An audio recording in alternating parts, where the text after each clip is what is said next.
উত্তরবঙ্গ সফরে যাওয়ার আগে বিস্ফোরক মুখ্যমন্ত্রী মমতা বন্দ্যোপাধ্যায়। নির্বাচন কমিশনের ৬ বছরের পুরনো একটি নথিতে বিজেপির সিল থাকা নিয়ে রাজ্য রাজনীতিতে যে শোরগোল শুরু হয়েছিল, মঙ্গলবার সেই আগুনে ঘি ঢাললেন তৃণমূল নেত্রী। একই সঙ্গে সোমবার গভীর রাতে অতিরিক্ত ভোটার তালিকা প্রকাশ করা নিয়েও কমিশনের স্বচ্ছতা নিয়ে প্রশ্ন তুলেছেন তিনি। কমিশনের এই পদক্ষেপকে রাজনৈতিক ষড়যন্ত্র বলে তোপ দেগেছেন মুখ্যমন্ত্রী।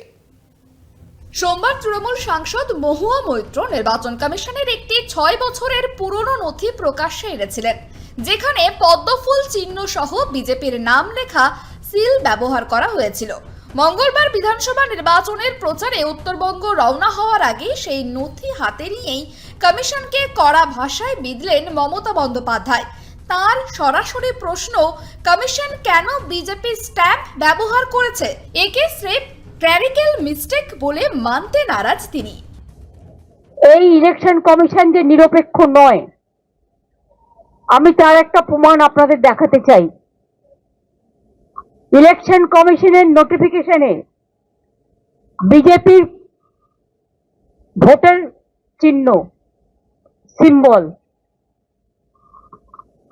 নিশ্চয়ই আপনারা দেখতে পাচ্ছেন। এই দেখুন বিজেপির সিম্বল। একটা ইলেকশন কমিশন তাহলে কার ইশারায় চলছে, কার কথায় চলছে? শুধু সিল বিতর্ক নয়, সোমবার মাঝরাতে কেন হুট করে অতিরিক্ত ভোটার তালিকা বা সাপ্লিমেন্টারি লিস্ট প্রকাশ করা হলো তা নিয়েও ফুঁসে উঠেছেন মুখ্যমন্ত্রী। তালিকায় স্বচ্ছতা নেই বলেই কি এত গোপনীয়তা, প্রশ্ন তুলেছেন তিনি।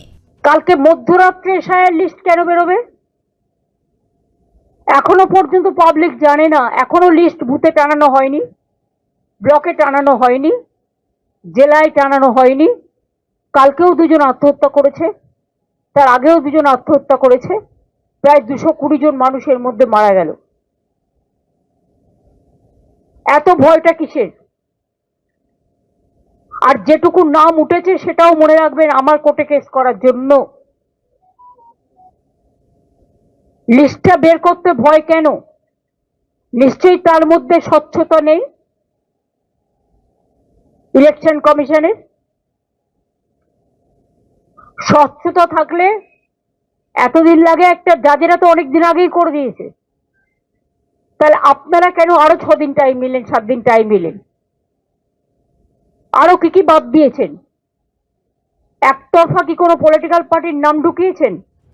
কমিশনকে দলীয় স্বার্থে ব্যবহার করার অভিযোগ তুলে বিজেপির বিরুদ্ধে সমস্ত রাজনৈতিক দলকে একজোট হওয়ার আহ্বান জানিয়েছেন মুখ্যমন্ত্রী।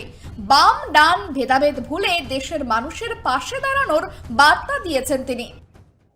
ডেমোক্রেসি রক্ষা করার জন্য, লোকতন্ত্র রক্ষা করার জন্য, গণতন্ত্র রক্ষা করার জন্য, সংবিধান রক্ষা করার জন্য সবাইকে জোট বেঁধে কে বাম কে ডান ভুলে যান। যারা এই চক্রান্তের বিরুদ্ধে